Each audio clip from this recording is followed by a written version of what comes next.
Everyone, welcome to the committee. We've got a full day here, so we're going to try and keep it going. First off, I'd like to ask for approval of the minutes from January 30th. Do we hear a motion? Eeny, meeny, miny, mo. Oh, you're second. So Representative Penn is a motion and Mr. Hoheisel is a second. Any discussion on the minutes? Okay, everyone approved, please say aye. Aye. Any opposed? All right, minutes are approved.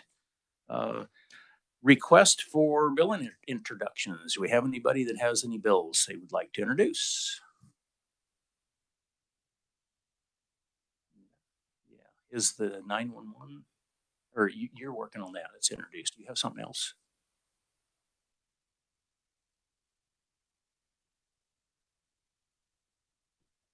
No, that's fine. Hang tight, everybody.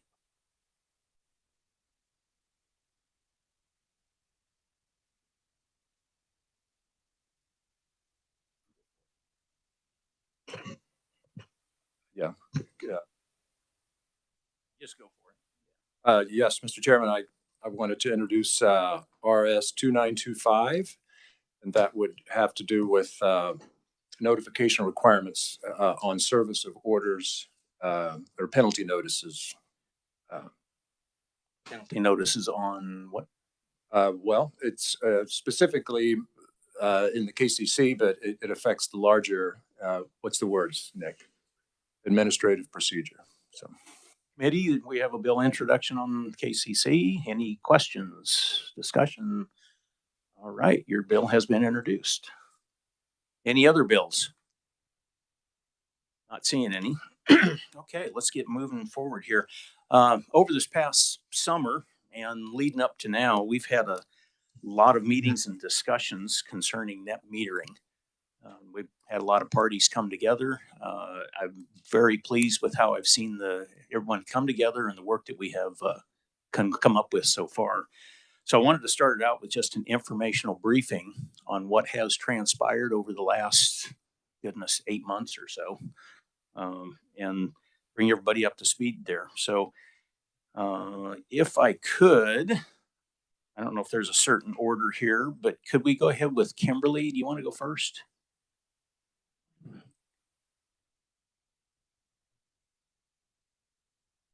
And just state your name and who you're with. Chairmen and members of the committee, my name is Kimberly Genscher-Swati, and I appreciate the opportunity to be here before you this morning just to provide some comments on distributed generation and an update on the activities of municipal utilities. So I just want to point out that we have Greg Dumars, who is with Kansas Municipal Utilities, who is in the room with us this morning, as well as Terry Pemberton, who's general counsel with Kansas Municipal Energy Agency. And they are here. They were part of our, what we call a distributed generation work group, and then also part of our distributed generation task force. And I'll explain the differences between the two here in just a moment. But they're also definitely here and can answer questions about the work that we've done over the last several years or the last several months. So as you all know, as members of the committee, last legislative session, there were two pieces of legislation introduced: House Bill 2227, which would allow for third-party power purchase agreements, and then 2228, which mandated net metering for all retail electric service providers in the state of Kansas. KMU, we testified in opposition to both measures. First of all, House Bill 2227, we had concerns about that and its retail and its applicability to Retail Electric Suppliers Act, which serves as the fundamental underpinnings for the electric service or electric utility industry in the state. And then 2228, as I mentioned, created a state mandate for all retail electric service providers to adhere to a legislatively imposed requirements regarding net metering. KMU, we are the statewide trade association representing all of the cities and other public and not-for-profit utilities operating in the state of Kansas. We were founded in 1928. We're in McPherson, Kansas, and we have 118 municipal electric utilities across the state of Kansas. We also have several hundred on the water and wastewater side and nearly 60 on the natural gas side. But for purposes of this conversation, we're focusing on the very diverse and divergent 118 municipal electric utilities. The largest in the state is Kansas City Board of Public Utilities at 66,000 customers. The smallest is the city of Radium, which certainly has less than 100 individuals living in the entire community. So as you might imagine, creating a state mandate that would be equitable and fair and workable for a community of 66,000 versus a community of 100 would be very difficult. And that served as the sole reason why municipal utilities stood in opposition last year to House Bill 2228. We just didn't feel that a state mandate could allow for creating an effective and workable policy related to distributed generation for those 118 communities. Just to step back a little bit, net metering was created legislatively in 2009 as part of a broad compromise energy bill. So the compromise allowed for a new coal plant to be built in the western portion of the state of Kansas, in part for in-state use and in part for export. And the bill also sought to encourage growth of renewable energy. So in that piece of legislation, there was a mandate for the state's utilities to procure 20% of their power from renewable energy by 2020. As a way to help facilitate that goal or that mandate, the 20% mandate, also included in the legislation was vetted over 3 years. There are individuals here that were part of that process that can attest that it truly did dominate the session for 3 entire legislative sessions. But as part of the way to achieve that 20% by 2020, net metering was also included as a way to allow for homeowners to generate their own electricity, and then for that electricity to be utilized as part of that 20%. Well, that goal, that 20% by 2020 goal, was achieved 5 years early and in 2015. And so at that point, the renewable portfolio standard itself was actually removed from state statute because we had hit the goal. And so I just kind of wanted to make sure that there was an understanding as to why net metering was actually really deliberated anyway. So as I mentioned, the compromise energy bill was the focus of 3 legislative sessions, and net metering mandates for municipal utilities were not included in any of the litany of bills that the legislature considered and that were introduced in the House or the Senate, in large part because of the diverse nature of our 118 systems. There was really no way to effectively craft a policy that could work for each one of those 118 communities. Our member communities truly appreciated not being a part of the mandate, but we recognized the sentiment of the legislature. We knew what the legislature was seeking to do, and so we adhered to that intent. And we began working on a distributed generation toolkit for all of those community-owned utilities. The toolkit was intended to provide common definitions and guidance for communities as they sought to enact ordinances, because that's the process that we go through, is enacting ordinances to facilitate X, Y, and Z. And so it also had model interconnection agreements and really just served as that template for communities to use. They can modify it as they need it, but it was a template for those communities to use to institute distributed generation policies. So the KMU Distributed Generation Toolkit refers to both the existing parallel generation statutes, which municipal utilities are subject to, and net metering. So that's why we call it distributed generation, because the state has laws related to parallel generation that we must follow. And it is a different billing paradigm than net metering. And so our toolkit, again, referred to as distributed generation, because we have policies that follow the net metering, that follow the parallel generation requirements, and that also facilitate the deployment of net metering. So communities can choose, again, what really works best for their community. And that's the reason why we call it a distributed generation toolkit. For example, Kansas City Board of Public Utilities has a net metering program. They have parallel generation, but they also have a net metering program that looks nearly identical to what Evergy has. But we have other communities in our state that have net metering ordinances that, again, are modified and are more reflective of the needs of their community. So a small community must offer parallel generation, and it can offer net metering too. But in most cases, there's just one customer or maybe a handful of customers in a smaller mid-sized community seeking to utilize parallel generation or net metering. So whatever ordinance is enacted generally stems from the customer that is seeking to install rooftop solar, the solar company themselves, and the utility. We then created another iteration of the municipal utility toolkit in 2017, and an update was provided after the Kansas Supreme Court ruling on demand charges. Then, following the passage last year of the IRA, the Inflation Reduction Act, we knew that we would need to probably revisit our toolkit because the IRA includes a lot of provisions for homeowners and other entities to deploy more rooftop solar or more distributed generation. So we were already looking at the need to update that toolkit. While we did oppose the state net metering mandate, we did not, nor do we oppose the deployment of clean energy. We're happy to work with the solar advocates. And as we stood before this committee last legislative session on February 21st, and we said the following to you all, that we will continue to maintain and update our distributed generation toolkit and will provide informational sessions to the communities and local elected officials about distributed generation technologies and opportunities, that we will assist in facilitating conversations between in-state distributed generation developers and the KMU Distributed Generation Task Force and our municipal joint action agencies, and that we would like to be a part of conversations concerning the development of a distributed generation registry, as well as crafting important consumer protections for customers considering the installation of these DG products, and that we would provide an update to you all this session regarding the efforts that KMU has undertaken over the last 10 months.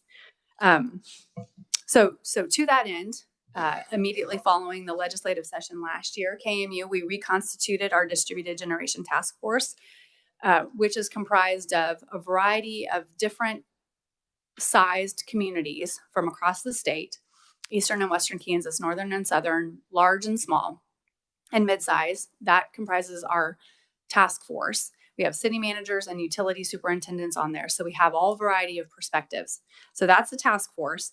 And then we also created a working group. And the working group was comprised of the CEO of Kansas Municipal Energy Agency, one of the joint action agencies, the CEO of KPP Energy, the other joint action agency, and the executive director of Kansas Municipal Utilities. So the leaders of those three organizations plus staff were on that working group. And that working group is the group that met on 4 occasions with the solar advocates and Clean Energy Business Council.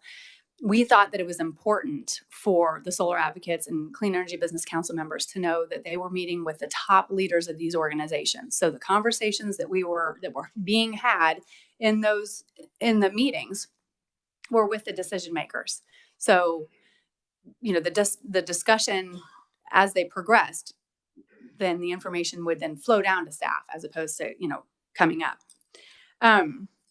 So that was very important to us.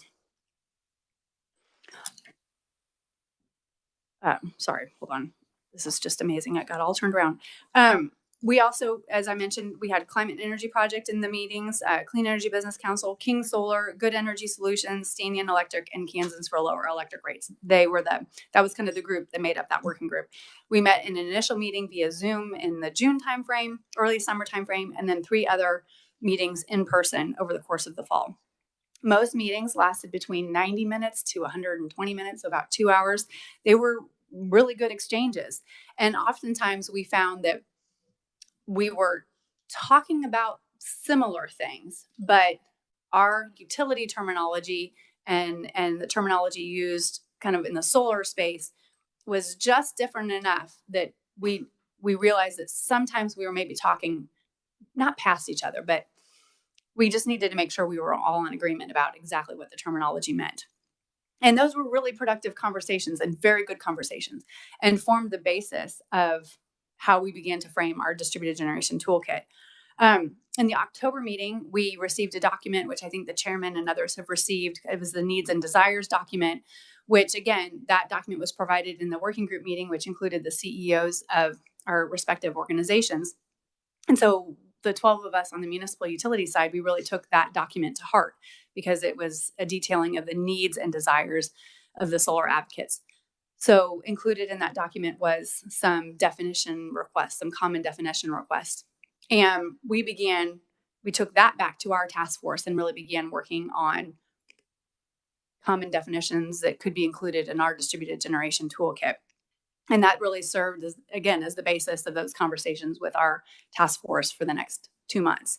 We were surprised, and it kind of set us back a little bit at our December 15th meeting when we had provided a response back on just some tweaks to some of the words and the definitions. And we were told, well, the needs and desires document was just kind of a conversational document, which confused us because the document was clearly titled needs and desires. And it was just kind of a confusing situation. It took us a little bit of a moment to kind of step back. And then further in that meeting, there was a point made that the legislature may need to open up the parallel generation statutes and look at those statutes. Well, all of the work and conversation we had undertaken in the previous 10 months pertained to net metering. And our distributed generation toolkit was predicated, and all the revisions were predicated on the existing parallel generation statutes. So again, it was a little bit of a point of frustration, because had we known that there was going to be a desire to open up parallel generation, then that would have changed how we handled all of the conversations. So this is where we find ourselves today. We had another meeting recently with the solar advocates, and I think that what we have said is the same thing that we've said all along, which is we're opposed to a statewide net metering mandate for municipal utilities. Because of the divergent nature of our member communities. We stand in strong support of our distributed generation toolkit and continued deployment of clean energy. We are going to continue to work through our distributed generation toolkit, utilizing the existing parallel generation statutes. We will continue to watch what is going on with the Evergy Clean Energy Business Council net metering bill, and that will factor into our final distributed generation toolkit. We're also watching very closely what's going on with FERC Order 2222 and the SPP rules. That SPP has said that those rules will be done and complete by 2025. And those rules allow for aggregation of power. And so for entities to become power aggregators. And that can fundamentally change the utility industry in itself.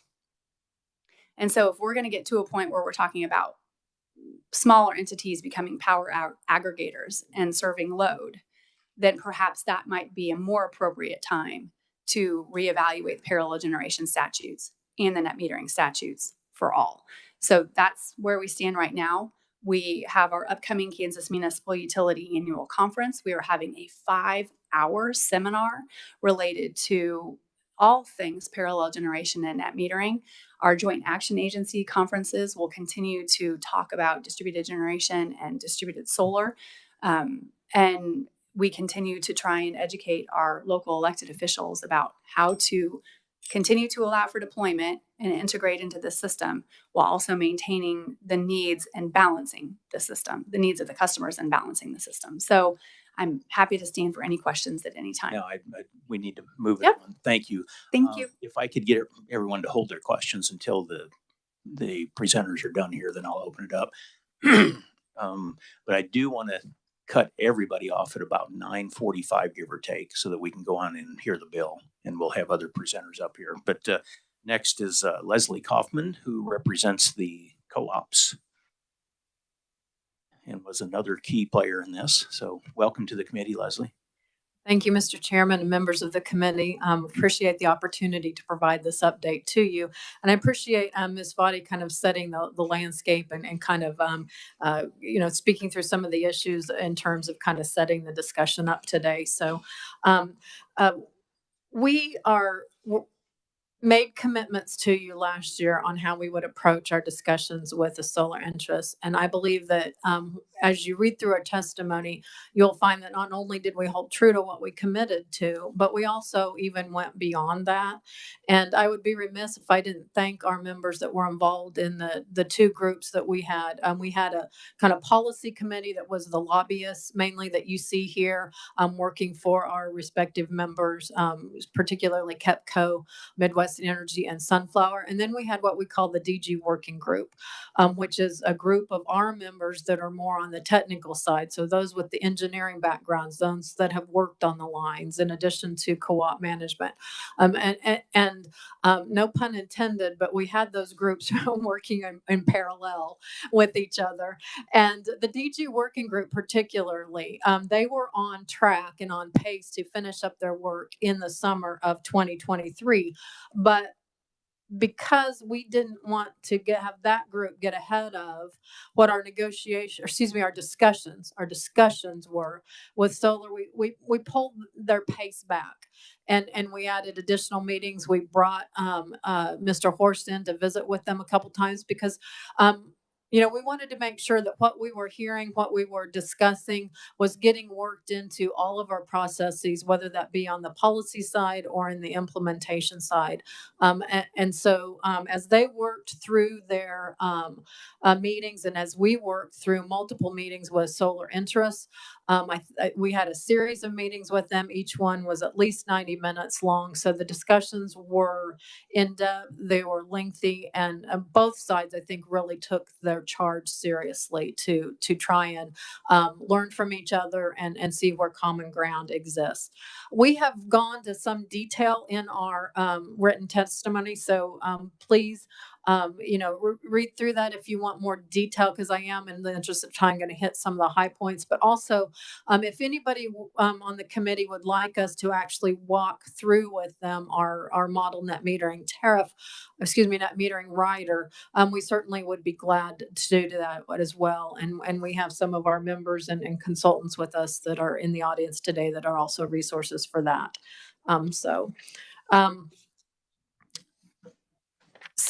A couple key points to maybe just kind of refresh, and Ms. Foddy hit on this too.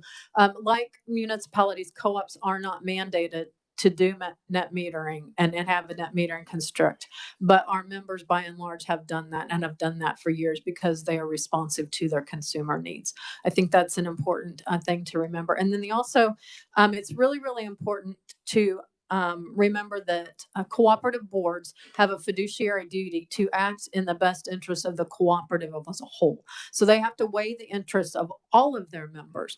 And yes, certain members may want the co-op to give them special rate treatment or to balance interests, specific to their need or their industry segment. But our boards have to balance that for the interests of the whole. And so the principle has kind of guided the work that we have done in terms of our net metering model. And also we received, I believe, the same needs and desires document from the solar advocates. We did look at those and took those seriously, but we also realized where there were some deficiencies in terms of our ability to be able to actually implement those in the exact wording that they proposed. But we did try and meet the spirit of what they wanted in terms of trying to establish some consistency throughout the model. And we've used consistent use of terms, incorporating definitions within the net metering rider, and providing additional clarity within the language, particularly as it relates to appropriate size. And that is where our working group spent a lot of time, and a lot of the discussions that we had on the policy side with the solar team really kind of focused. But our goals when we ended up putting forward our net metering rider were to develop an approach that was easily understandable and explainable to everyone, whether that be members or the public or solar interests, to size and correlate primarily to the consumer members' annual daytime use. We're talking primarily about solar here. And so, the sun doesn't shine at nighttime. And so we wanted to correlate that to daytime use and recognize that if we're appropriately sizing that spreads the opportunity amongst more members on our system to be able to connect solar onto our systems, and recognize that when a consumer wants to design a system primarily for export, that we believe is more appropriately handled under a parallel generation statute or construct, or a PURPA construct. And so those were some of the guiding principles as we looked at the appropriate size mechanism within our tariff. As I said, we looked at wording too, but we did adapt it to be more reflective of what we thought were more industry specific terminology. And we also had some places where we noticed that the recommendation from the solar was mismatched in terms of, and this will get a little technical, but if they were talking about directional flow, they might use energy one way, but power another. And those were a mismatch that we tried to correct in our definitions and our wording. So certainly that is technical stuff that, got down to a level that I needed assistance with in helping navigate that area. I think another important component kind of here to remember is that if you look at our net metering rider, what we have provided is that our consumer members that install distributed generation get full retail net metering with the cooperative receiving and storing kind of in a virtual aspect, any excess energy exported to the cooperative and delivering this energy back to the consumer within the same billing period.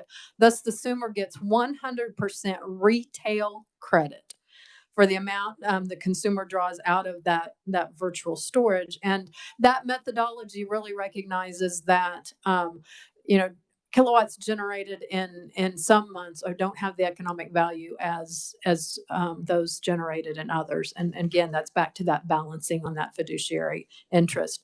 We do remain committed to working through consumer protection issues. We believe that those are best handled in a consumer protection section of the statutes and not Chapter 66, but certainly I'm committed to working through that. And I really do believe that when you look at the model and you see what our members have done, that we took steps to address the items noted. Not only did we dialogue and interact with the interests you see here in the Capitol, we engaged with a K-State for a solar symposium with their engineering and computer department. And I really think that, what we have come up with, it may not be exactly what solar interests we're looking at, but it is a defensible, reasonable balance that meets the needs of our members, both those that desire to have solar and those that are non-solar customers.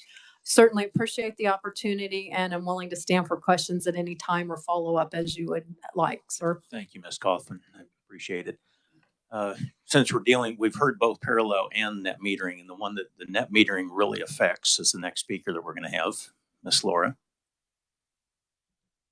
Thank you, Mr. Chairman. Yeah, go ahead and state your full name, who you're with. Well, yep. Laura Lutz, Director of Government Affairs at Evergy. And I am pleased today to be before you to report on very fruitful discussions that we've had over the last few months between Evergy and various stakeholders on changes to the net metering law. Much of what I could describe about these discussions resulted in a compromise in the form of the bill before you, House Bill 2588, that you'll be hearing shortly. And Jeff Martin, Vice President of Customer Operations for Evergy, is with me today. And he will be the conferee on your hearing on House Bill 2588 in just a few minutes. In short, 2588 contains proposed changes to legislation passed in 2014, which was also a compromise at the time, between the state's investor-owned utilities and solar advocates. That law has served the state well for the last decade, but as Chairman Delperdang reminded us at the end of last session, perhaps it was time to revisit the issue. I won't touch on everything that is in the written report that you have in front of you or in your packet, but I will mention that Evergy met multiple times with Clean Energy Business Council, Climate and Energy Project, King Solar, Good Energy Solutions, and Stannion Electric between June and the end of December last year.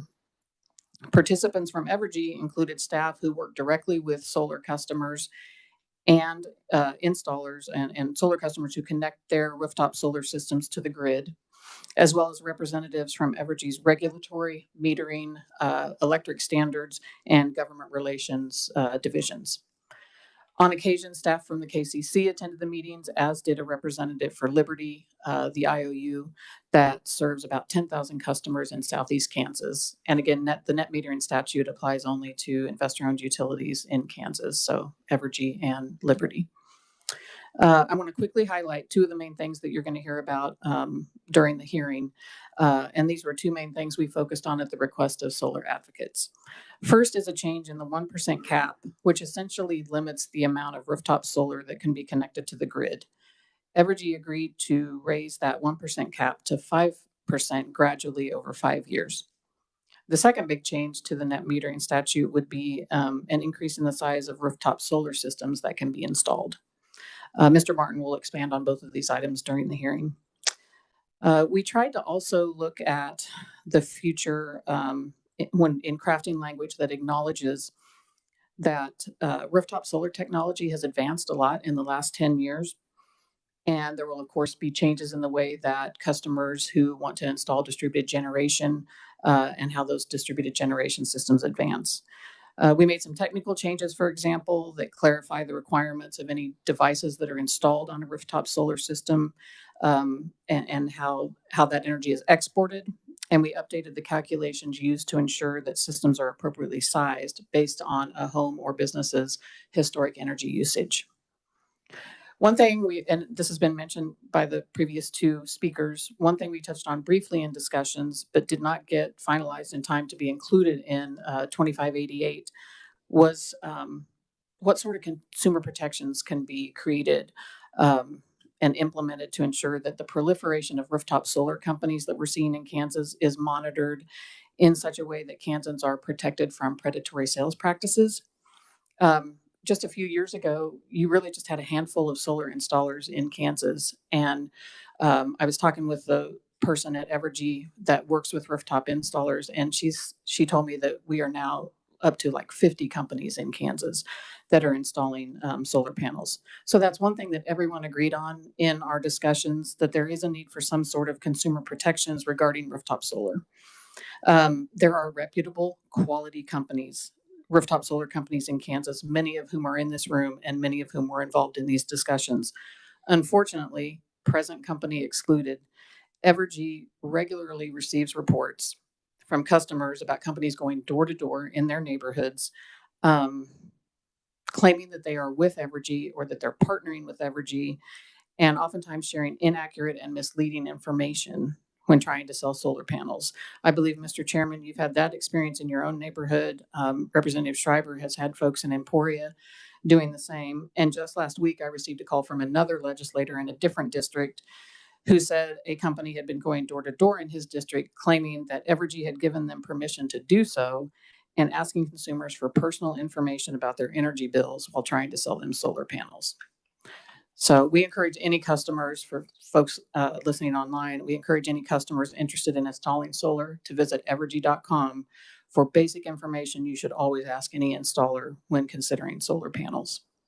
We'll continue those consumer protection discussions with stakeholders over the next few months and hope to have a recommendation soon. Mr. Chairman, thank you again for encouraging Evergy and interested parties to collaborate on this issue.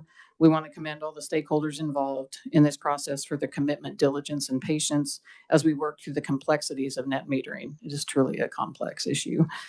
We believe we've reached a reasonable and workable compromise and look forward to this committee considering House Bill 2588. Right. Thank you for your testimony. I appreciate all three of you and what you've done over the last 8-10 months, whatever it's been. So I really do. Thank you. The next person we're going to have up is with the Clean Energy Business Council, Jessica Lucas. Welcome to the committee.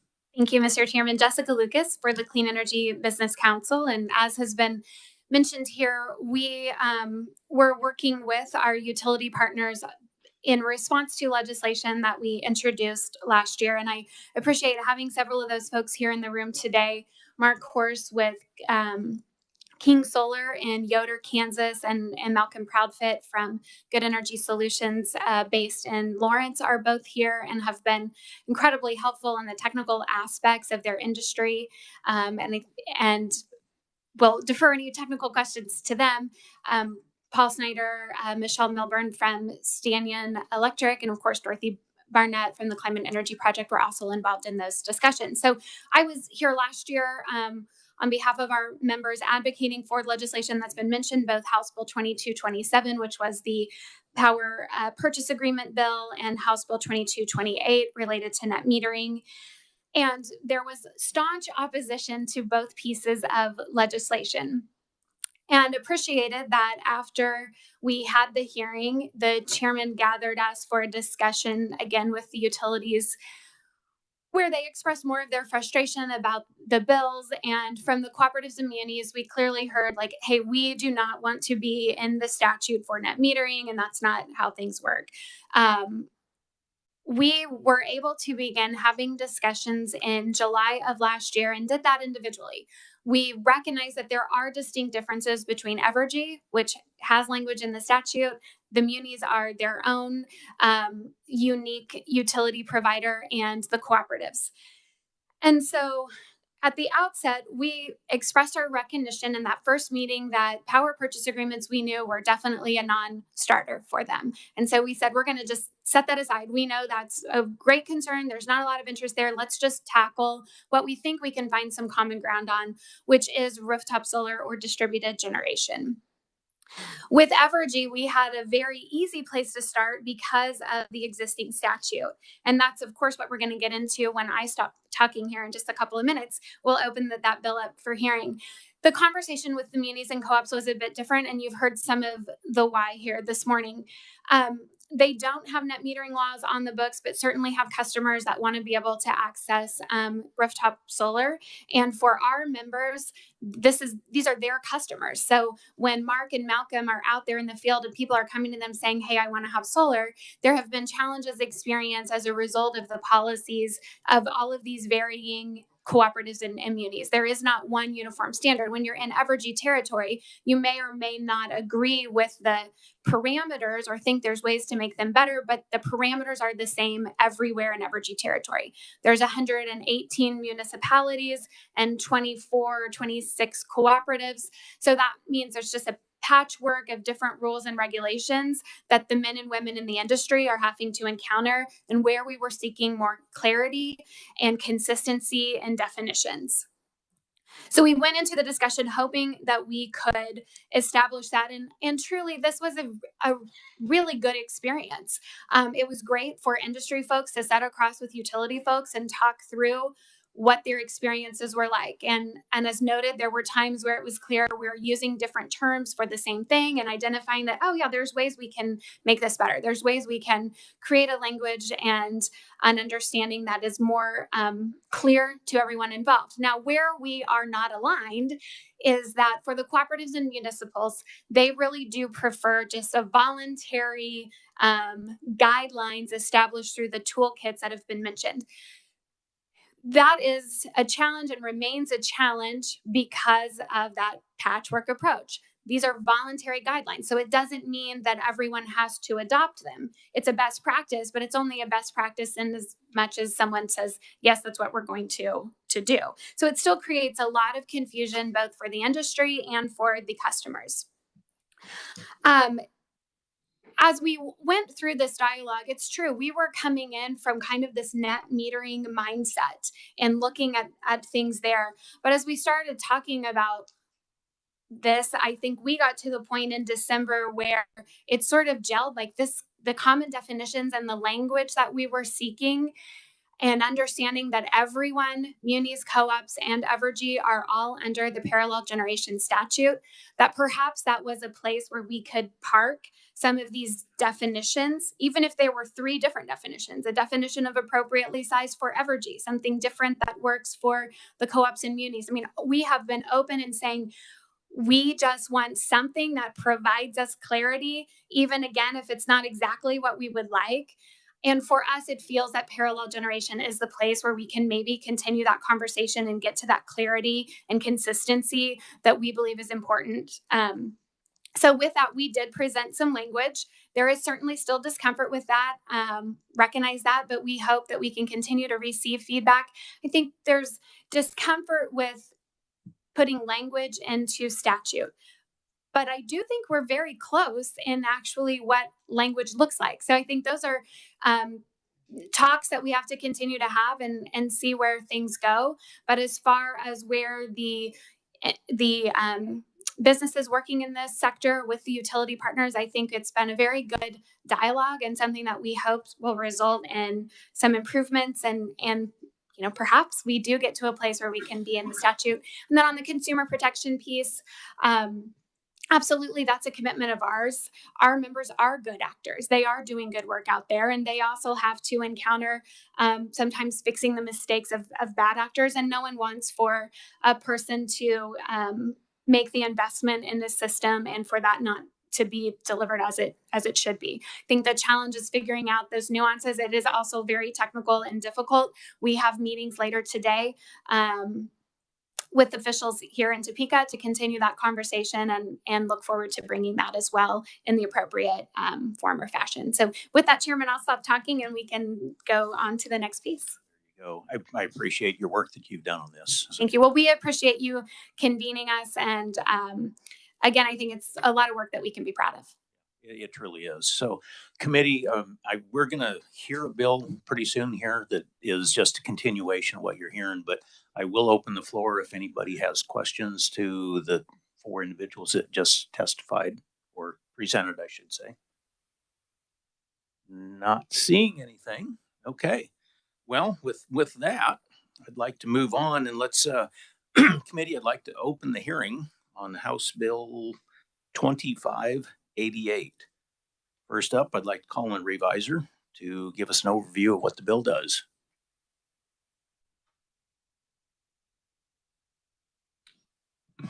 Well, thank you, Mr. Chairman. Committee members, you got a pretty darn good overview already from those folks, but I'll start it back just at the very highest level. So the Net Metering and Easy Connection Act is what you have in statute that applies for putting essentially your rooftop solar onto your homes, your residential homes, and then also your businesses, your religious institutions, other things of that nature. This act only, as you heard from these folks, only applies to investor-owned utilities. So Evergy and Liberty. Nobody else is included in this act. There were bills last year to include co-ops and munis, proposing to include them within the net metering statutes. This bill does not do that. This bill will only apply to investor-owned utilities. So this act essentially establishes how the interconnection of your solar system, your rooftop solar system, is made with that utility's grid, what the size limitations are for that system, and then how billing is done, how the what your bill looks like after you've received credits if you're exporting energy onto the grid or the utility's supplying you with energy that your system is not fully capturing on for your home. So what this bill does, let's just start with Section 1. Section 1, as you heard, amends KSA 661264, and it revises the definitions within the act. I'll just highlight that it creates new definitions for export, supplied, permission to operate, and witness test. And so generally throughout the act, when you're exporting energy, that term is being used for somebody's rooftop solar system, net metering system. The energy from that system is going back onto the grid. You're exporting energy onto the grid. Supplying energy is what the utility is doing. They're supplying that energy to the customer. So that those terms are used throughout the act. I will note also there's a revised definition for customer generator. And within that definition for what a customer generator is, a person with a system on their roof, the definition is amended to require that essentially that the customer's facility has to include an underwriter laboratories listed mechanism that can disable the electricity flow between the facility and the electric grid when necessary. So it just adds a little extra requirement there. Might have already been something that's being done, but that adds something in the law that is required for customers. So Section 2 of the bill amends KSA 661265, and as you heard, this increases the total system-wide capacity limit that is a utility has to allow for these net metering systems to operate within their territory. Current law provides that the system-wide capacity limit is 1% of a utility's peak demand during the prior year. What the bill does is the bill increases that, as you heard Laura state, over a 5-year span. So starting July 1 of 2024, the bill would increase that capacity to 2% of the utilities prior year peak demand. On July 1, 2025, the next year it would go up to 3%. 26, it would go up to 4%. And then July 1, 2027, and each year thereafter, it would go up to 5% of the utilities prior year peak demand. So Section 3 deals with how customers are generally billed under these net metering tariffs or riders.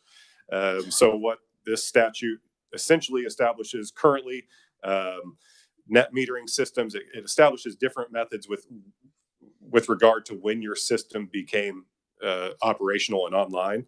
So for net metering systems that begin operating prior to July 1, 2014, customers receive a 1-to-1 ratio of electricity supplied versus their electricity exported. This is current law. So for net metering systems that began operating after July 1, 2014, customers are credited at an amount that is equal to 100% of the utility's monthly system average cost of energy per kilowatt hour. And that's a lot of words, but essentially that means the utility's avoided cost of energy. And then what the law requires right now is that for all net metering systems operating on and after January 1, 2030, all customers are credited at an amount that is equal to that utility's avoided cost. So those current requirements remain. What this bill does is state that there's some new requirements for utilities and customers with regard to how billing practices are done. If a customer is on a time of use energy rate with the utility. So for these time of use energy rates, customers, there's a certain criteria for how they are billed. So essentially what's happening in here is that any electricity supplied by the public utility would be netted against the electricity exported by the customer generator during each applicable time of use period, and then billed to the customer generator. And you can see on the bottom of page 2 and page 3, top of page 3 in my memo, here's how the billing would work for these time of use rates. So if the electricity is supplied by the utility exceeds the electricity exported to the grid, the utility just generally bills the customer for that next net electricity supplied, and then any other charges that are imposed on other customer bills for at the same customer class. Whereas if the electricity is exported to the grid during a time of use period exceeds the electricity that's supplied by the public utility, the customers would be credited at a rate of at least 100% of the utility's avoided cost.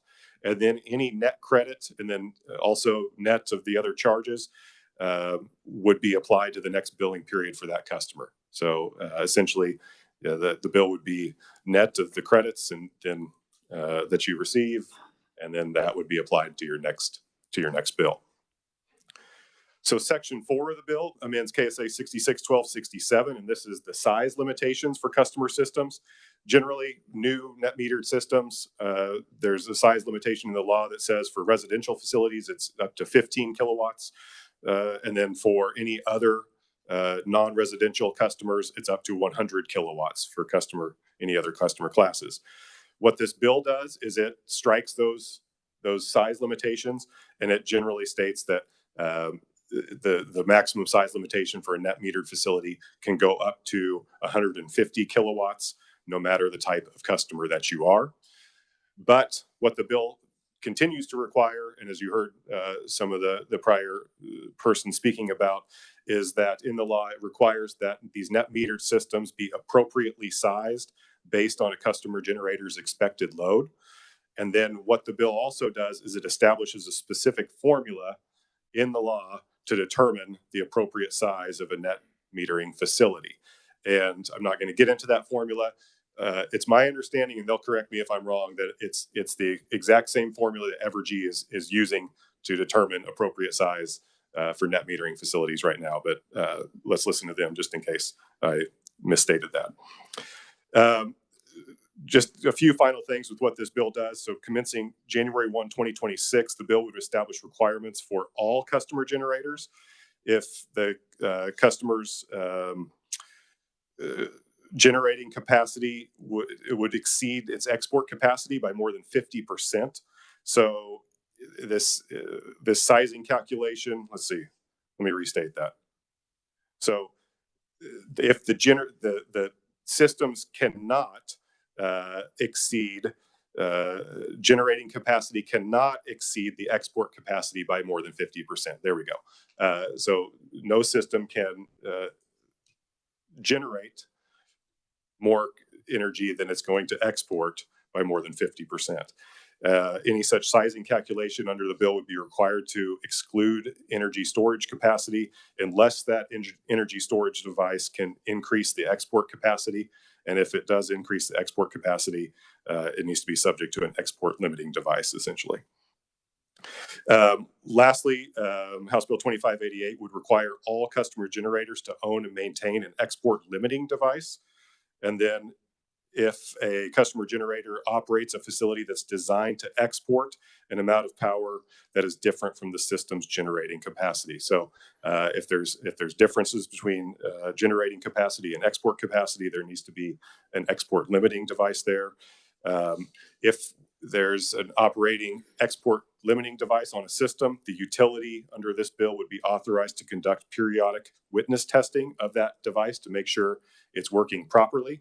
And then also the bill does provide that if an export limiting device fails to properly limit exports in a correct fashion for 15 minutes or more in a single event, the customer generator with that renewable system would have to shut down their system until that device functions correctly. And Mr. Chairman and committee members, if this bill is enacted, it would take effect on July 1 of 2024, and I'd be happy to stand for any questions. All right, committee, you've heard the reviser. Questions for the reviser? Representative Schreiber. Is this still called the Easy Connection Act, or? I agree. Yes, it is. Net Metering and Easy Connection Act. Not my question, but anyway. Well, I've got several, but I'm for Nick. So on the first page, line 25, it talks about having that export limiting device. It's an underwriter lab listed device. But on page 7, it talks about that's ones, if I'm reading this right, approved by either the generator's manufacturer or by underwriter laboratories. Is that the way I'm reading that? It's got two different meanings there. Yeah, and I don't know. I can't speak to the difference between. I don't know the difference between what this underwriter laboratories mechanism is that could disable the unit. I assume that's some type of an export limiting device, but it might be different. So I would listen to the industry folks on that and maybe ask your question if there's a difference there. Yeah, if I can inject, the first speaker, I think will have some. Okay. Please feel free to ask away. Okay. I have one more.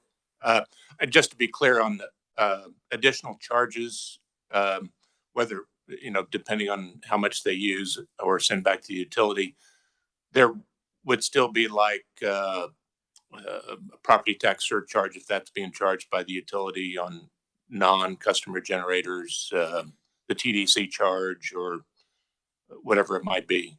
Those are still added on to the bill. Is that correct? So the key line with that is, and you're speaking to the provisions of the bill. It's the new subsection D on page 4 and page 5 for these customer generators. This new section that's created for these customer generators on time of use rates.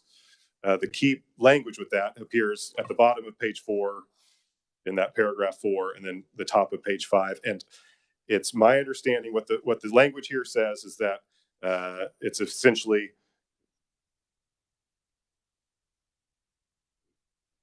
so if the electricity exported by the customer generator back to the grid exceeds the amount that the utility is supplying during that time of use period, they get credit at 100% of the utility's avoided cost with any net credit and then net of all other charges as the charges are applied to non-customer generators in the same rate class applied to their next billing period. So it's my understanding that those charges would still be billed to the customer, just net of the credits they're receiving. Okay, thank you. Thank you, Mr. Chair. Committee, other questions? All right, not seeing any. Thank you, Nick. So first up, I'd like to call the proponents. And the first speaker is going to be Mark Horst with King Solar. And Mark, when you get a chance, if you could address the question, Sure. I'd appreciate it. I can do that first if you prefer. I'm Mark Horst with King Solar. We're a solar energy contractor based in Reno County. And so a couple of your questions, one had to do with the Underwriter Laboratories discrepancy. It's actually not a discrepancy. So on the first page, it is describing the interconnection device. Basically, if a system is interconnected, it does not have to have an export limiting device, but it does have to have a device that disconnects if there's a disruption. So that's what's on the first page. And then the last page, or the last part that you asked about, just specifically talks about an export limiting device. So that's why the difference there. And was there another question you wanted me to reference? Okay. So as I mentioned, I'm with King Solar. We're a solar energy contractor in Reno County. I'm excited to be here. Thanks for hosting this morning. Last year, I was in front of you and I asked for three things: for clarity, consistency, and certainty for the future of the industry. Our existing net metering legislation, as it sets, was designed when our industry was in its infancy. It was basically a pilot program. It said, like, we have this new technology. It has some promising things. We need to allow it, but we need to do it carefully. And that's why the small 1% cap was adopted at that point, to say we don't want a whole bunch to come in and mess with the stability of our shared grid. At this point, though, we are an industry that has proven itself. The technology is safe, reliable. It works. And so our legislation as it stands has quite a few gaps. I want to describe a few of those to you. We don't have common language to describe the flow of energy. I really appreciate the revisor using export and supplied in your comments, because that's really what we're landing on. Because there's delivered, there's received, there's all kinds of other things that to land on some common language is helpful. Our current legislation does not define what is appropriate as far as sizing, and so we wanted to address that. We have some future concerns. What happens whenever a given utility's system is fully saturated with capacity? They can't take any more electrons from distributed generation. What do we do with that? So those are some things that we would like to address, along with others, such as energy storage is not listed in our current legislation. It's here. We're using it. How do we deal with it? So from last year to this year, you've heard we've had lots of conversations, but what I think we're presenting to today is legislation that is solid middle ground. We've worked with Evergy, and again, this only applies to investor-owned utilities. So we've worked with Evergy to guarantee certainty. So we have taken the cap from 1% to 5%, but Evergy came to us and said, hey, we can't do that all at one time. It could cause some stability issues. And so we are doing a stair-step approach. We also, in this bill, give some clarity in defining what the point of interconnection is. It is at the billing meter. So the utility, it clarifies that the utility is responsible for everything that goes from the meter to the grid.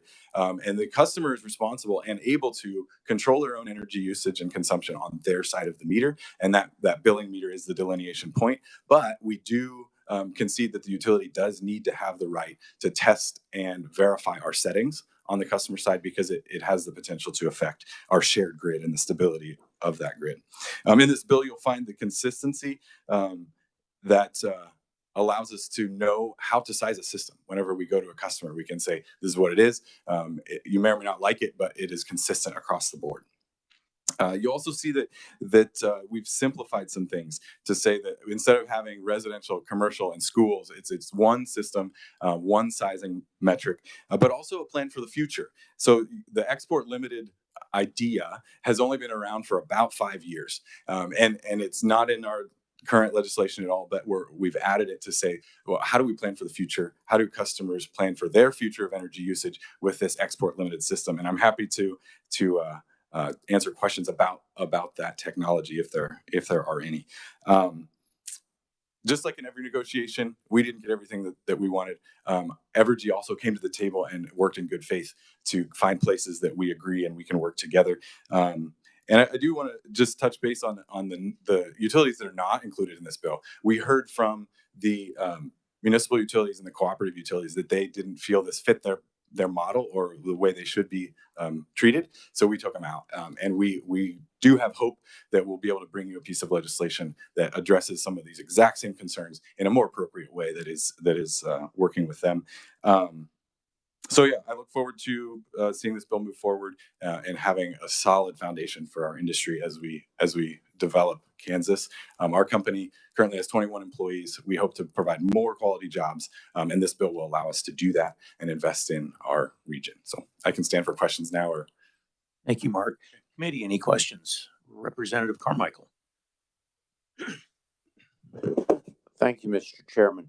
I too have had people show up on my doorstep telling me that they were, quote, working with Evergy to install solar systems in my neighborhood, and telling me since they were in my neighborhood, I could get a really good discount, kind of like the fly-by-night roofing sales people who show up after hailstorms. You've heard Evergy recommend that we need consumer protection legislation. The KCC's written testimony indicates that they're recommending consumer protection legislation. I would presume that you, as an independent and reputable businessman, would also want to get the charlatans out of the field. What recommendations do you have? What can be done to put an end to this? Because it tarnishes your entire industry's good name, as you know. yes, I agree. I agree with the sentiments shared by the other people presenting today.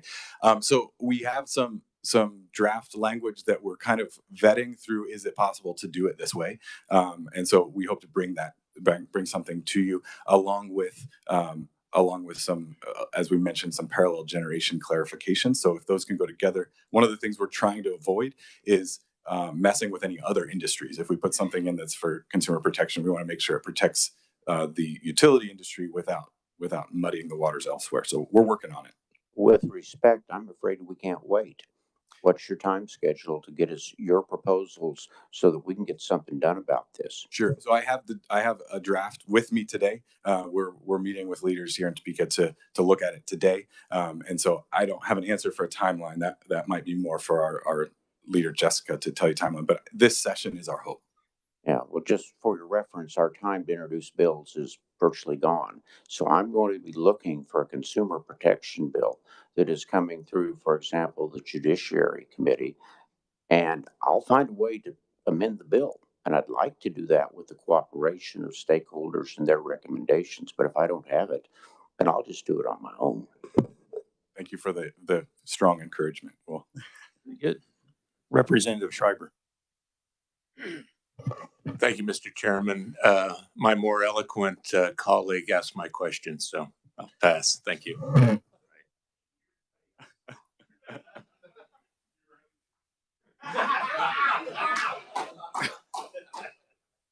Committee, other questions? Not seeing anything. Thank you for being here, Mark. Next up is Jeff Martin with Evergy. Good morning, Chairman Delperdang and the members of the committee. My name is Jeff Martin. I'm the Vice President of Customer Operations with Evergy, and we're here to testify in support of House Bill 2588 this morning. As you heard this morning, Kansas utilities have spent time over the last 6 months collaborating with interested parties on the topic of net metering. Evergy had a unique role in this conversation in that we are essentially the main entity that is subject to the state net metering laws. I'm pleased to report that our conversations with rooftop solar installers and others interested parties have made changes in the law, and that is a result of House Bill 2588. We had many robust and detailed conversations, as others have already talked about, with King Solar, Good Energy, CUBC, CEP, and Stanion, all who brought great ideas to the table for us to consider. Much of our discussion and eventual compromise centered on the technical aspects, as you've heard, the easy part of the easy connection. Those we believe will support the rooftop solar technologies that we see today, while also maintaining ways that Evergy can continue to provide a stable and stable grid for all of our customers in the future. As we've stated, I really want to draw your attention to two of the most significant changes in House Bill 2588, the change to the 1% cap and the change in the size of the systems that residents and businesses are allowed to install.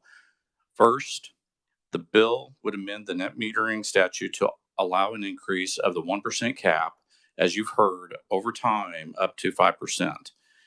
One thing that we still believe is an important part of House Bill 2588 and the changes to the net metering law is that once we get to that 5%, then to go above it, there has to be a Kansas Corporation Commission hearing to be able to do that. So there's still a threshold or a gate for that to go above that 5%. But we feel comfortable in the increases of the 1% year over year up to that 5%. Second, House Bill 2588 would allow an increase to the individual rooftop sizes, as you've heard.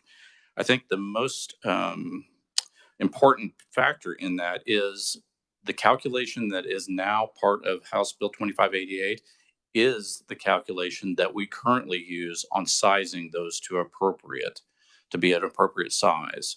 So we're codifying that calculation within House Bill 2588. And that's essentially, again, what we use today to make sure that those sizes are appropriate. Now, one thing that comes up all the time is, the issue of subsidy. So current rate structures today collect a significant amount of the utility's fixed cost to serve through variable kilowatt hour charges. That money collected is used to support all of the infrastructure that delivers the electricity to all of us. The power plants, the transmission lines, even the billing systems and the distribution lines, all of those fixed pieces of our business. As solar customers supply their own energy with solar panels, they reduce their energy usage from Evergy, and they are not paying all of those fixed charges. So in essence, that creates a subsidy for non-participants. The Kansas Commission actually went through a study many years ago, and they determined that to be a fact. The one thing that I want to talk about, though, there is just because in theory that is a fact, we don't know the size of that subsidy. So therefore, is it a Buick or a bread box? We don't know that. As we get more additional solar onto the system, I think that calculation will be a much easier thing to calculate. And therefore, that's why that 5% cap is put in place for the commission to be able to analyze that, have all of the teams and the supporters be able to come and support with testimony, and then for the commission to make a determination on that. You've also heard of all the definitions to provide more clarity around the actual process of how solar panels engage with the electric grid today that we didn't really have as part of the 2014-2015 compromise in that metering legislation back then. In addition, we know that at some point, time of use rates will likely become more popular. So we've added language for that eventuality, which addresses the billing component of the time of use rates. As you may have known, we were mandated to provide time of use rates in Missouri. And therefore, we are working with the same type of language that we have introduced here in 2588 in Missouri legislation, because it really did create some billing issues. So we want to get ahead of that, and we want to kind of, again, bring that forth as a future consideration, but we want to bring it in this change to 2588. And lastly, all stakeholders involved in these discussions, back to Representative Carmichael's question or comments there, that we know that some consumers are being taken advantage of by less than reputable solar installers. The parties here are not those individuals, but we have come together and we will put forth, in my opinion, it should be through the AG's office. Evergy is not the policy police, but the AG's office is. And I think that is the area that we need to go forth and bring some legislation to be able to handle those in the future. So in conclusion, Evergy thanks Chairman Delperding for initiating the opportunity to engage with the rooftop solar industry and renewable energy advocates to arrive at a solution that all of us were involved in bringing to you. When the time comes, we hope that you will vote favorably to advance House Bill 2588. Thank you for the opportunity to testify, and I can stand for any questions, Mr. Chairman. Mr. Martin, committee. Representative Schreiber. Thank you, Mr. Chair. And thank you, Jeff. Two questions. One on the time of use rates in Missouri. What are the peak times and non-peak times? Are they delineated certain hours of the day? They are. So there are actually two different variations of time of use primarily. That is a 2-part differential rate and a 3-part. So there are times during the day that there are different charges for that. Now, in past rate designs, we've always had seasonal aspects of it. So a certain, say, not a peak time frame during the summer, you would have a different charge than non-peak times. This is daily, though. And so you can imagine how many times those billing attributes, when you're coming in and taking a look at a snapshot of that every 15 minutes with our metering and knowing exactly when those timeframes are during the daytime, it brings a complexity to it. And therefore, that's why we want to get in front of it with this legislation to make sure that we had everything in place. Now, we do have optional time of use rates in Kansas. We don't expect it to go mandatory, but we don't know that. So at least with the optional, we have the right billing aspects in 2588 to make sure that we do it correctly. Well, and the dates that you mentioned they're on page 5, I believe, 4 and 5. Before July 1 of 2014, people are limited to 25 kW for residential. That's correct. And then those that are after July 1 of 2014 can go up to 150. Is that? It still has to be appropriately sized, but that is correct. Okay. Is there a way that somebody that maybe undersized it back a few years back could add on additional generation capacity? Yes. So the current grandfathering, if you will, of those individuals that were before the 2014 legislation, that expires in 2030. Okay. So actually, after 2030, there will be one way to look at net metering for all customers. Okay. All right. Thank you. Thank you, Mr. Chair. Representative Carmichael. Thank you, Mr. Chair. You may have seen the article in the Topeka Capital Journal, I think it was earlier this week, that discusses the unfortunate fact that the Attorney General has been able to hire some people to sue the president, but he's not able to keep or retain employees in his criminal division, presumably consumer protection as well. So I'm a little bit concerned about the plan to get the AG to help us put an end to defrauding your customers and my constituents. Can you tell us what the status of your negotiations are with the Attorney General about coming up with this a cure for what everybody agrees is a problem? Have you all been in touch with him? Is he making progress? Is it a dead end? So where are we at? Understanding is that some of the individuals are actually meeting with the AG's office today to be able to put some information in front of them. There are other ways that we could go about this to provide those protections. We, through the application process of the net metering legislation, so they have to apply to us to be able to be a net meter customer and to interconnect with our system. There are some states that utilize a code of ethics that places that on those individual companies that are doing the private solar installs. There are many different ways that we could do this. We could do it through legislation, through the AG's office, through a code of ethics type of approach. The one thing that we were focused on in our discussions was really trying to get the technical aspects of this put in place. So we understand that there is some different additional steps that we need to take.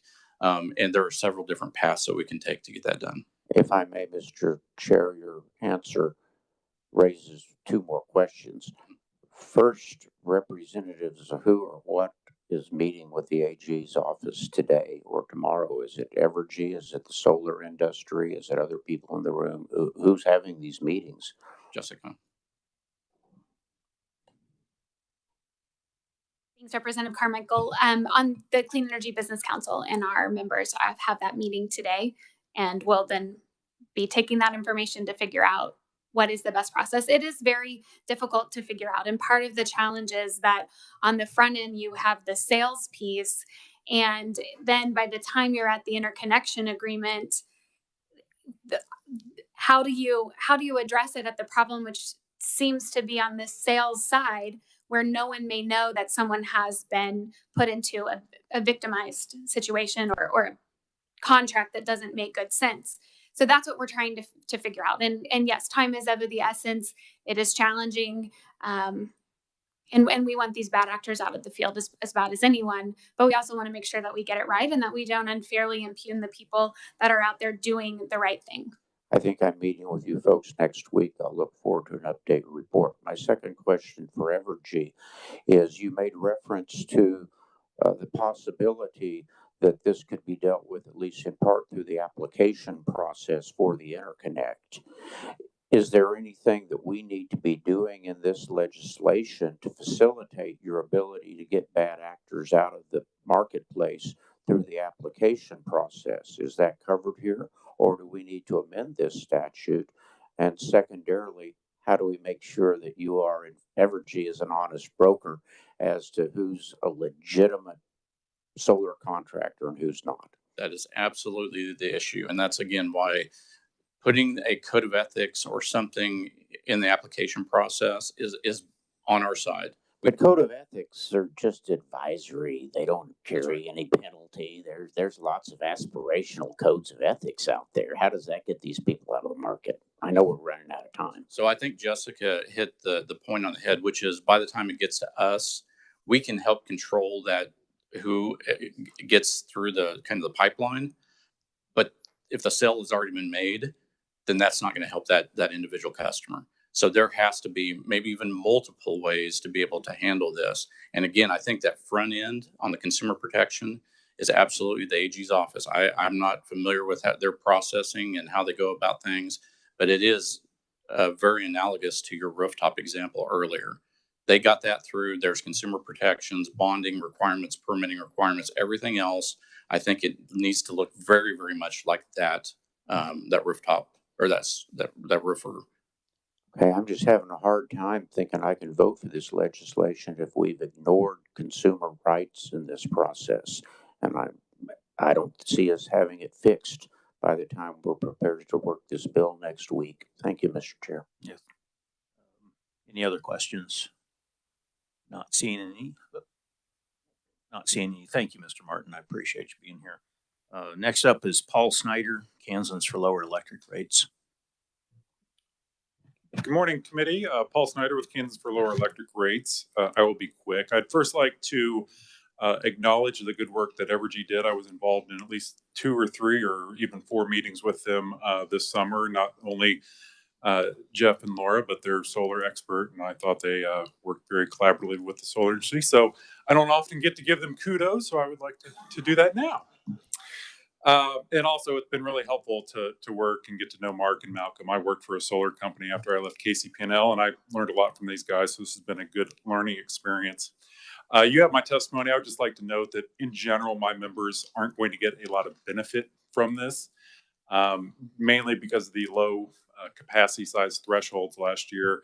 You may recall that I recommended a 1 megawatt limit for sizes so that small businesses and large businesses could really take advantage of that. That's not happening here, and I'm perfectly fine with that. Pleased to support this bill. I think for your all's perspective and the way you should be thinking about this is it provides certainty so that the Mark and Malcolms of the world can continue with certainty to operate and know that they'll have net metering over the next several years. It modestly increases the customer capacity sizes the size of a system a homeowner or small business could put on their facility. So that's definitely an improvement, and then just really clarifies a lot of definitions to make them kind of evolve with the industry. And again, as you've heard, the hope would be to kind of codify that into parallel generation if there's time. And with that, I certainly encourage your support of the bill and happy to answer any questions. Committee, any questions for Mr. Snyder? Not seeing any. Thanks for being here, Paul. Next up is Malcolm Proudfit with Good Energy Solutions. Welcome to the committee, sir. Thank you, Chairman and members of the committee. My name is Malcolm Proudfit. I'm the CEO at Good Energy Solutions. And before I get into my remarks, I must say, Representative Carmichael, I would have paid good money to be a fly on the wall when that poor salesman knocked on your door that day. I'm sure his day was quickly ruined after that conversation. So, well, and we appreciate that. You know, there's only so many people that really understand how solar works. So we appreciate you keeping people honest. And I appreciate your fervor in regards to consumer protections. If there's any way that I can make myself of use to you or be helpful in educating any representatives that are interested in this, we are committed to collaborate on this issue. Like I said, or like it was mentioned, we're meeting with the Attorney General's office later today, and look forward to pursuing that avenue. But we're certainly not stuck on that either. I'm happy to be here today to discuss net metering with all of you. It's been quite the year of discussions with both the investor-owned utilities and the municipals and the co-ops. But we're happy to present our net metering bill here in unison with Evergy today. This process has been very refreshing, as I've always felt that the relationship between utility providers and the solar industry should be one of mutual cooperation and middle ground rather than becoming adversarial. And from Good Energy's perspective and the Clean Energy Business Council's perspective, we are certainly feeling the love right now from Evergy. Jeff and Laura have been great to work with. I'll second Paul's kudos to them. Good Energy as a firm has had the opportunity to install some utility scale farms for Evergy in use on their grid and at their service centers, and have more planned for the coming years. And then to top it all off, just to make our lives easier, they hired a superstar named Tammy Ray, who oversees their interconnection and solar division for them. And we appreciate Evergy for that alone. It's no secret that Kansas has kind of lagged behind in terms of net metering policy for a while. This state, it ranks number 8 in the nation for the sunlight resource, and this resource ought to be used to the best of our abilities. Even in this high interest rate environment that we find ourselves in, the math for going solar at the residential or commercial level still makes plenty of sense. I even had a solar system installed in the past calendar year after buying a house that was suitable for it. It was a great experience. I'm saving money month to month, and my home is now more valuable. This legislation will be a good thing for the economy of Kansas. Increasing this distributed generation cap from 1% to 5% will provide the security needed for these dozens of solar installers to do business in the state. It'll help us attract top tier talent from out of state. And it'll give us the courage to grow our business aggressively in Kansas.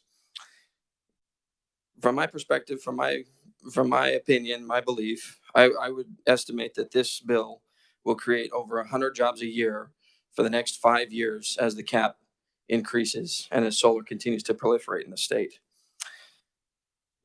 Additionally, the increase in the system size limits from 15 and 100 kilowatts to 150 kilowatts across the board is also a big deal.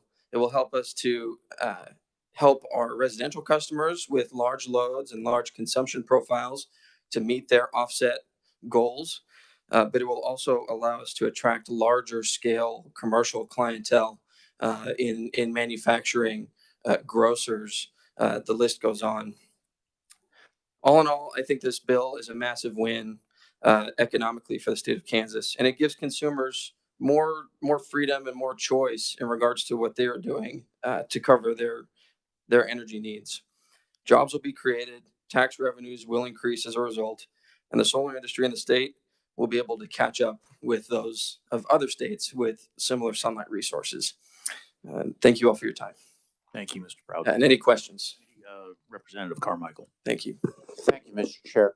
I'm going to back off about consumer protection legislation. It sounds like progress is being made, because if I do it, it'd end up looking a lot like what applies to roofing contractors. But my real question is, are you familiar at all with the electrical cooperatives net metering rider, the NMR? And if so, is it satisfactory, or are there problems from your perspective?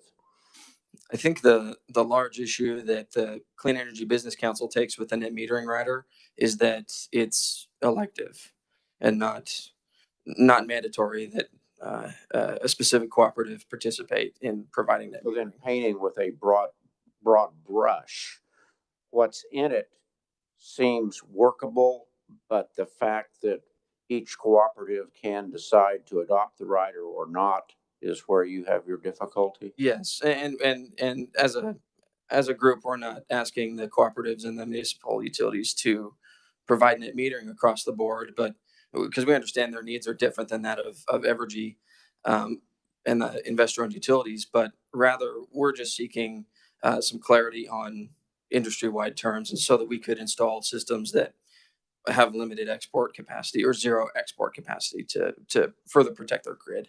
Thank you very much. You're welcome. Any other questions? Not seeing any. Thank you for being here. Next up is Zach Pastora from Kansas Sierra Club. Welcome, Zach. Thank you, Chairman, members of the committee. My name is Zach Pastora, proud lobbyist for the Kansas Sierra Club. Just wanted to offer a few kind of general comments and then get specifically on the bill and a few new things that I think will be important for you, and I'll try to maintain my time. Just want to say we've come a long way on the net metering. I just remember 10 years ago when the investor-owned utilities were trying to do away with net metering completely. And so the fact that the parties have come together in good faith and work together to achieve what we see as a net improvement in net metering law says a lot. And the credit should go to them for working things out. Certainly we wish more could have been done with the cooperatives and municipal utilities. We'll have that debate another day. But I think the credit also should go to you all. It was the support of you and the request by the chairman for these parties to come together. And we've got good policy in front of you. It's now your turn to pass that policy. I hope some consumer protections could get added along the way or in the future. But kudos to you. And we have a number of bills in your committee where if everybody worked as stakeholders that had a little of the bills in there, achieve compromise like we would on this, I think we'd even make more progress on our energy policy in Kansas. So a few things that, and of course, Kansas Sierra Club, we're an advocacy group. We talk the talk. We offer these ideas and policy suggestions to you, but we couldn't walk the walk without the utilities and the solar businesses try to make that happen. You've heard it from me before. You heard a little bit about here. We're one of the top 10 states for the solar resource, but we're currently one of the bottom 10 states for solar energy, and that's a shame. We've done a lot on renewable energy on the wind side. We could do a lot more on the solar side in the energy efficiency side. So we just want to offer those general comments. I included in my legislation with the green tree at the top and actually made the font a little bit bigger so it'll be easier to read. I hope you take time to read it. A number of the good ways that we improved the bill. I'm going to skip over that. But I want to remind you of another I thought a smart action by the legislature in 2019 to look at the electric rates and how to bring them down and take a look at advanced energy solutions like solar. And I included some words in here from that report that solar PV generation will increasingly benefit Kansas ratepayers and that these benefits could be improved with rate reform. That while the solar users benefit from the lower bills and emissions-free electricity, utilities can also realize a range of benefits. And I actually list those on the back page of my testimony for you to see. And it goes on to further say that equity between solar users and ratepayers could be increased if rates were redesigned to better allocate utility benefits. And I have to push back against my Evergy utility friend. here and say that there was a cross subsidy, that, solar users are, being other ratepayers are being a subsidy on solar users. And that was kind of put to rest by this AECOM. They said that actually PV adopters are subsidizing the other ratepayers because of those benefits to fixed costs. So just a little tough love there. And when I hear Evergy present before you, and I hear that, hey, we're going to be limited in export, or we're going to be limited in capacity going forward. We're going to need new generation. That's our only concern with the bill that maybe deserves future attention, is that we're limiting export of solar energy when that can be a positive, beneficial resource to the ratepayers and to the grid. Okay, so why are we kind of undercutting our opportunity to export more of that homegrown clean energy solar resource that Kansans are digging in their pockets for the investment that has benefits to the wider grid? So that's the only thing. And don't get me wrong, we're in support of the bill. We hope you pass it. But just a few other things to consider. Thank you very much. Thanks, Zach. Any questions for him? Not seeing anything. Let's move on to David Nickel. Herb. Welcome, David. Good to see you, sir. Good morning, David Nickel, Consumer Counsel for the Citizens Utility Ratepayer Board. I'll try to be very brief. I'll echo the comments of the previous conferees and state for the reasons set forth in our testimony that's filed before this committee that we do support 2588 and urge its passage favorably out of this committee. And I'll stand for questions at the appropriate time. Right. Any questions? Yeah, not seeing any. Thank you. Is there anyone else out there that would like to talk concerning proponents to this bill? I do not see any. Okay. Committee, we do also have some written ones. We got Justin Cobb from Nature Conservatory. We got the Rabbi Moti Raber. I hope I'm getting that right. Kansas Interfaith Action. Eric Stafford from the Kansas Chamber, and Jeff Hohenbaum from Hutton Energy. So that should be in your packets there. Okay, I don't see any opponents listed. Do we have anybody out there that would like to speak against the bill? Not seeing any. We'll go down to neutral. We have Mr. Leo Hanos from the KCC. Welcome to the committee, sir. Thank you, Mr. Chair. Leo Hanos, Chief Engineer for the KCC. And I think everything here has been discussed already that I have in my testimony, but I will point out a few things. One that Nick pointed to, the 1% cap. It's really not a cap today. People can apply as it is in the new bill. You can apply to the KCC to get that raised at any time based on a hearing of the evidence and a ruling by the commission. So that could be increased at any time. The main focus of my testimony, as I went through the bill, as you've seen, is in my written comments, is to discuss the consumer protection needs of it. And I provide some information from the Attorney General as an attachment to my testimony. I also provide a kind of an analysis of where we are today with the connections that have been performed by Evergy. There are 2 dockets that are listed on one of the appendices of my testimony that give you, every year they file all the customers that are connected to the system.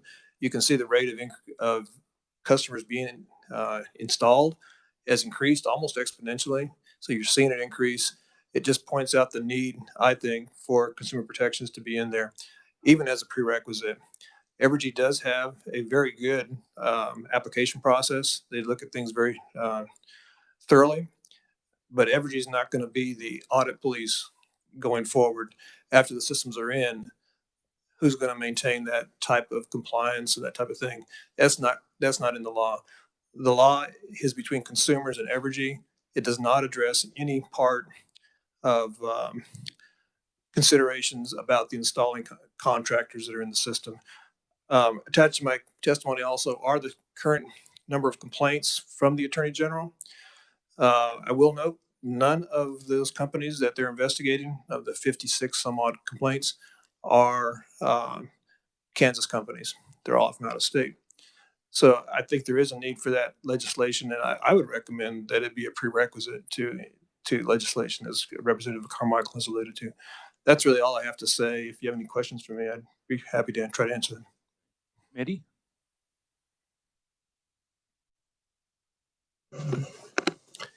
Thank you, Mr. Chairman. So the KCC has a consumer protection division within the agency. Is that correct? We do, but it deals with complaints that are within our jurisdiction. These type of complaints that we receive when they're about contract disputes between a customer and its installer, we'll refer them to the Attorney General's office. So are you all part of this conversation, these meetings that are happening with the Attorney General's office? No, we have not been at all. I've talked to the Attorney General staff about this just to find out where we are, if this really was a problem. They agree that it is. We also did sort of a research look around the states. The state of Utah has some pretty fair language as far as requirements for these type of systems for installers. The roofing bill to me seems a little over the top, to tell you the truth, but Utah has a pretty good one, I think. Okay. Mr. Chairman, I have to say I'm impressed with how the parties came together in their presentation today, and I hope that work group can continue to develop this consumer protection piece along with the Attorney General, and I hope that the Kansas Corporation Commission also has a seat at the table as that's being developed. Thank you. Thank you, Representative. Any other questions? Not seeing it. If I could pick your brain a little bit specifically to the consumer protection, do you see that happening in this committee, or does that belong in like a judicial or I wear a lot of hats, but that is one of them.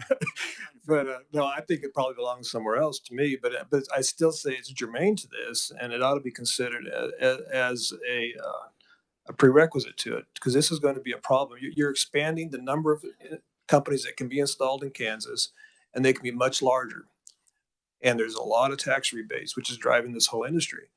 All of that together is going to drive people to try to take advantage of that, and especially take advantage of people on fixed incomes. I appreciate your input, really do. Any other questions? Not seeing any. Thank you for being here, Leo. Certainly. Thank you. Does anyone else out there wish to testify from a neutral perspective? I do not see any here. So with that, I'm going to close the hearing on House Bill 2588.